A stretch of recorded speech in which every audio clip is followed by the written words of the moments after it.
వెంకటేశ్వర స్వామికి ఎవరైతే ఉపవాస దీక్ష చేస్తారో ప్రతి శనివారం ఒక్కసారి ఈ నియమాలను తెలుసుకోండి.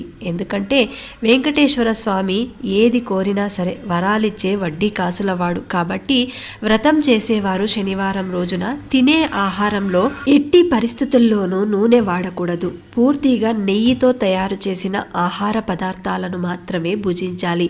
మధ్యాహ్నం ఒక్క పూట మాత్రమే భోజనం చేయాలి.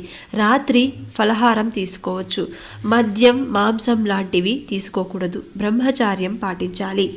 ఎవరైతే ఈ నియమాలను పాటిస్తూ 7 శనివారాల వ్రతాన్ని ఆచరిస్తారో వారి కోరిక తప్పకుండా ఫలిస్తుంది. ఇక ముడుపు ఎలా కట్టాలంటే, వ్రతం మొదలుపెట్టిన మొదటి రోజు ఒక పసుపు వస్త్రంలో 11 రూపాయలు దక్షిణ ముడుపు మూటలా కట్టి శ్రీనివాసుని పటం ముందు ఉంచి ఈ యొక్క సంకల్పం నెరవేరితే తిరుమలకు దర్శనానికి వస్తానని మొక్కుకోండి.